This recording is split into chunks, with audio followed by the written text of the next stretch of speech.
guys, what's up? KyleHuntFitness. So this is a video that I think is long overdue. I gotta touch on it. So this all stems from yesterday. I uploaded a video of me hitting a new PR on bench. It was 345. If you haven't seen that video, go check it out. It's pretty sick. It's the highest I've ever got up to this point would be 335. So it's a 10 rep PR. So yeah, I was pretty impressed with it. Anyway. As you can see with the title, this one we're talking about rep range here, the range of motion. If you follow me on Facebook or Twitter or anything like that, you know me and Nick Wright, my buddy, we have a big joke about my T-Rex arms. You know, he kind of started, I don't even know when he fucking started that, but it was, I don't know, probably when we were training together one time or something, or I don't know, whatever. But, you know, he said I have like, these little T-Rex arms, so I'm kind of built to press, which I am. I'm not going to argue that. I do have really short arms, and I'm short in general. I'm only like 5'4" and a half, so anyways, I'm not that tall, so I'm kind of built to bench press. And every bench video I ever upload on YouTube, it's just, I can already just tell you what the comments are going to be before they even happen. There's going to be about 10 of them saying half reps, 10 of them saying something about how, you know, how great it is to be so damn short and be able to bench press a house, all this shit. And then today I go and check, you know, I just got out of class, came home, I want to check some comments, and this one just kind of stuck to me, and I'm going to pick on this dude. I'm not going to mention your YouTube name, but you're going to know who you are. That was like the first comment that came up, and he was like, dude, he's like, you know, something along the lines, I don't have it in front of me right now, but, you know, something along the lines of, man, you're so strong, but, you know, kind of nonchalantly, you know, I'm 6'4", I wonder, or 6'3" or something, I wonder how strong or how much you'd be able to bench if you were my height. And it got me thinking, alright, let's just, I'm 5'4" and a half. Let's say I'm 6'4", or 6'3", or whatever the guy said. That's like a foot taller. So you take my same build as where I'm at right now, I'm like 5'4" and a half, 166, 168. You put me a foot taller, I'm going to be like 250 probably. I'm just guessing here. If I weigh 250 pounds, same build I'm at right now, same training intensity that I'm doing right now, if you don't think I'm going to bench more than 345, you're crazy. I'm probably going to be benching, I mean, these are all just guessing numbers, but it's going to be over 400 pounds. I probably can guarantee that. It'd be over 400 pounds. Regardless if I'm 6'4" and I have longer arms, that extra couple inches is not going to make that much of a difference. And I'm going to tell you guys why.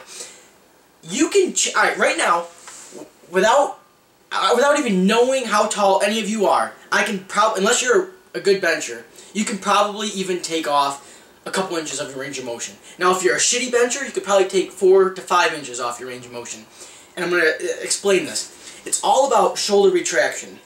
So when you're in a bench press, you know, you get in your bench press position, a lot of bros in the gym, for one, they don't know how to fucking bench, so their legs are flopping everywhere, their hips are loose, ass coming off the bench, all that. I'm not even going to talk about that. But what I'm going to talk about is they'll bench with their back flat.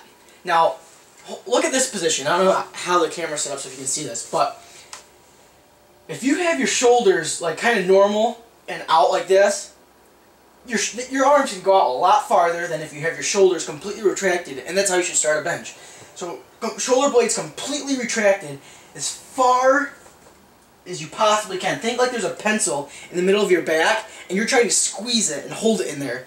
And that's the position you're in. So look, when you're here, boom, boom, chest up, shoulders back, bar to your nipple line, extension. That's the range of motion. Yes, that's short for me. But if I wanted to bench wrong, I could make that range of motion probably 4 inches longer and go like this. Bring my elbows way down and come out.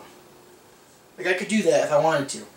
And then everyone would be like, wow, his range of motion isn't that damn short. You know what I mean? But since I bench correctly, it makes it seem like it's a lot shorter than it actually is. I guess that's not the right term because it is short, but I guess what I'm saying is, if you take a taller guy who benches wrong, and then put him next and watch me, who's a shorter guy who benches with their shoulders completely retracted, chest up, and tries to limit the range of motion, because when you're think about it, from point A to point B, it has to move 8 inches, but you can get it to the point where you can move it 6 inches, without cheating the movement at all, why not?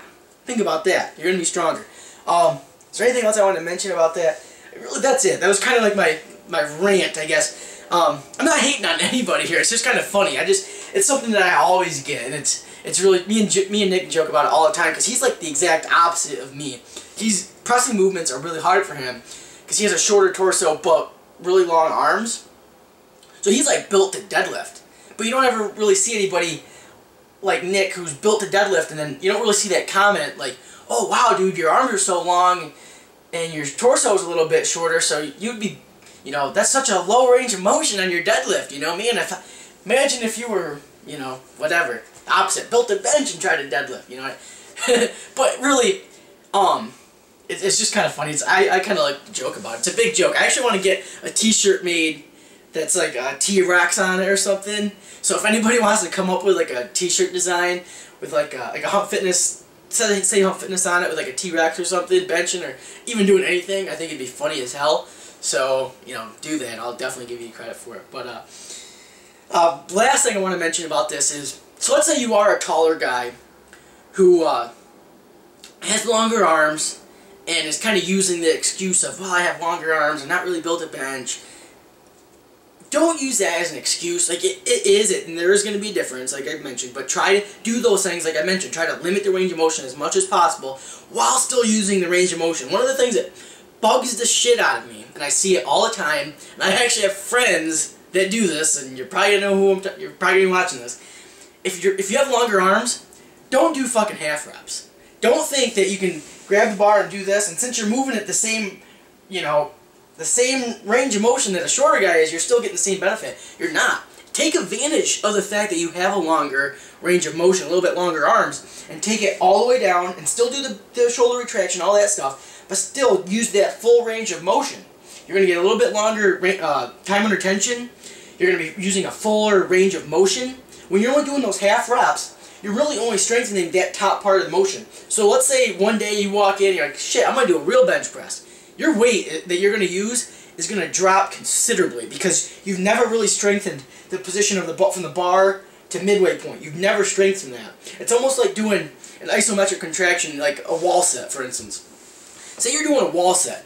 You're only really strengthening that little range of motion. Like, that's not going to help you on a full squat. It's going to help you, let's say you're at the 90 position. At the 90 position, you're going to get stronger. Same thing on the bench press. If you're only doing this, that's the only part of the movement you're getting stronger.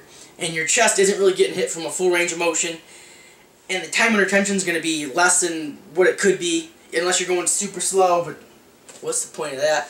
I mean, unless you're structured that in your training, but I don't want to turn this into a pretzel and get you confused. But just use the full range of motion, take advantage of your longer arms.